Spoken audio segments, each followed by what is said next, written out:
राम राम बेबे सारी बाणा ने चरखा मतलब शरीर के ऊपर है। एक भजन सुनाओ सा, ध्यान करके सुनियो, लाइक करियो, सब्सक्राइब करियो और घंटी का बटन जरूर दाबियो। और जाई लड़का वाचे नाले की सुना को जरूर। हां यो ए चरखा जीजी ये डोरी है, डोरी चरखा टूट गया शरीर में रहेगा के शरीर के ऊपर बना रखा है जीजी। भजन सुनियो जीजी सारी बाण हिम्मत करके सीखियो। मैं किसके कातों का तने चरखे की डोरी टूट गई। मैं किसके कातों का तने चरखे की डोरी टूट गई। चरखे की डोरी टूट गई, चरखे की डोरी टूट गई। मैं किसके कातों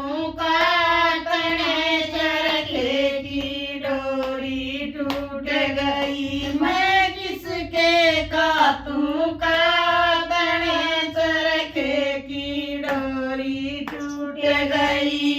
लगी लगन में हुई मगन में, लगन में हुई मगन में, भगते रंग में रो गई।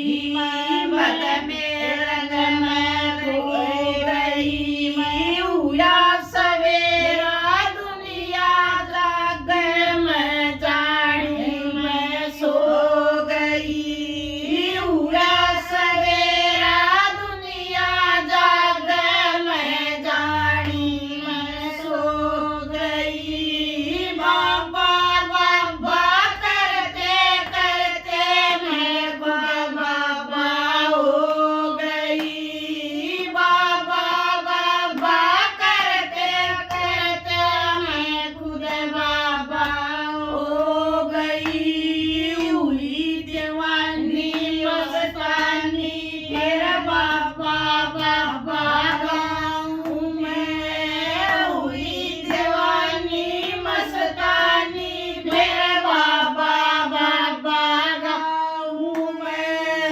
बेसकता बेहोश रहूं मैं, होश में आना चाहूं मैं। बेसकता बेहोश रही ना, होश में आना चाहूं मैं। एक बाजी लूंगी भर के मैं फिर बेसक मर जाऊं मैं। एक बाजी लूंगी भर के मैं फिर मर जाऊं मैं।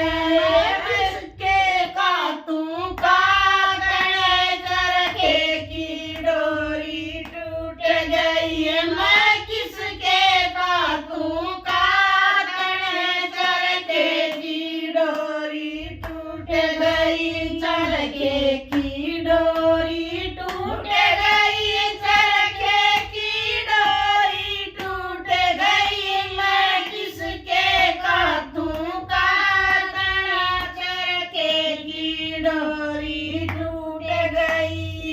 एक शब्द चढ़ा जी बाप बाकी भाषा भूल गई। एक शब्द चढ़ा जी बाप बाकी भाषा भूल गई। एक शब्द का मतलब मेरा बाकी भाषा भूल गई। एक शब्द का मतलब मेरा बाकी भाषा भूल गई। एक गैया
नदी किनारे